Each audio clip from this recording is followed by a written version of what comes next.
On funding, there's mitigation, which is sort of reducing greenhouse gas emissions, our contribution to the problem, and then there's adaptation, which is dealing with the consequences.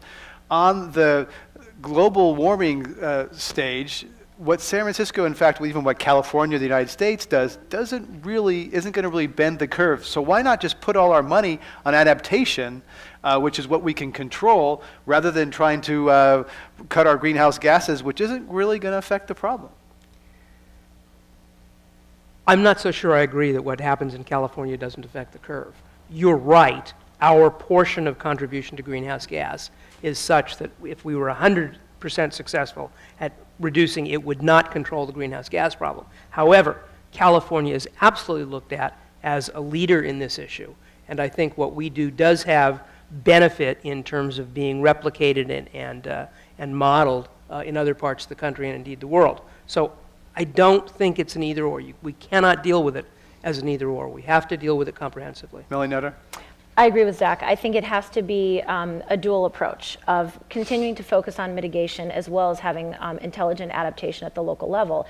And the city and county of San Francisco has had a climate program for about 5 years, and we really have been predominantly focused on mitigation measures that we really have seen make a huge impact. So right now, the climate program, as well as some actions that came before that, have helped us to reduce our greenhouse gas emissions in the city by 14.5% below 1990 levels, which is double the Kyoto Protocol and is significant when you look at what other US cities have done. So that is going to continue to be an area where Mayor Lee is certainly championing many of our green building measures. We know that in San Francisco, the built environment alone is responsible for 53% of our greenhouse gas emissions, and transportation itself is responsible for about 40%.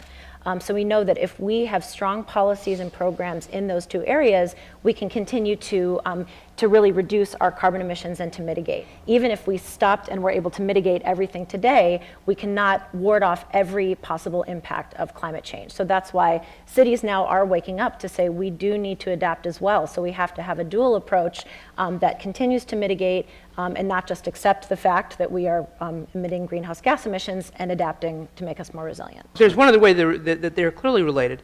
California is a leader in this sort of carbon cap and trade program. That's generating money. A lot of that money is going to go to mitigation measures. Some of that money can go to adaptation measures. Right. And there's also a premise here. Certainly one of the lessons from Hurricane Sandy back east was that the federal government will be there to bail out the states. Is the Bay Area counting on Uncle Sam to bail us out if it gets really bad? Well, that's the operating assumption, but I think most of us who are in the profession feel that that's a risky proposition, that we're far better off thinking about how to mitigate damage rather than use the federal government as an insurance company where they're going to eventually get tired of bailing out coastal cities from these disasters. And FEMA's been bankrupt a couple times already, right? So FEMA operates by annual appropriation. So when there's a disaster, there's an action by Congress that funds it. And the East Coast just got $60 billion for Sandy. What happens if we have an earthquake here where our damages are twice as much? Will we get that kind of appropriation? That's just a guess.